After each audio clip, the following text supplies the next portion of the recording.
छात्रा, आज आपके समक्ष राज्यसभा का गठन और संरचना के बारे में कुछ विचार प्रस्तुत करने जा रही हूँ। आप सभी को मेरा नमस्कार। आज मैं आप सभी के समक्ष एक ऐसे विषय पर अपने विचार रखने जा रही हूँ जो हमारे महान राष्ट्र के लोकतंत्र की नींव और उसकी परिपक्वता का प्रतीक है, भारतीय संसद का उच्च सदन यानी राज्यसभा। साथियों, किसी भी इमारत को मजबूती देने के लिए उसकी मजबूत नींव का होना बहुत आवश्यक होता है।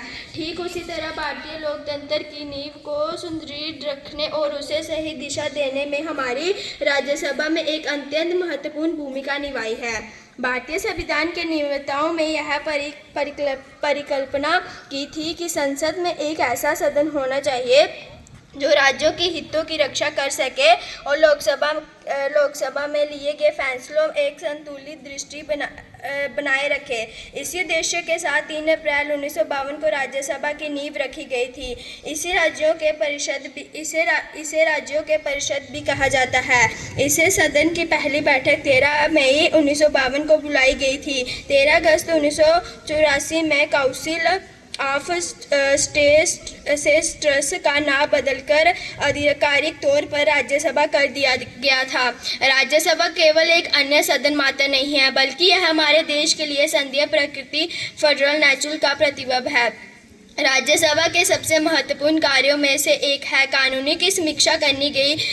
कई बार जल्दबाजी में या भावनाओं में बहकर लोकसभा में पारित किए गए विधेयकों पर राज्यसभा में अत्यंत गहन परिपक्व और वैचारिक चर्चा होती है। आज के दिन जब हम राज्यसभा की स्थापना दिवस या इसके इतिहास के बारे में सोचते हैं तो हमें यह समझना चाहिए कि यह सदन हमें लोकतंत्र की सहनशीलता, संवाद की महत्ता और राज्यों के समावेशी विकास का संदेश देता है। आइए हम सब मिलकर भारतीय संसदीय प्रणाली की इस महान परंपरा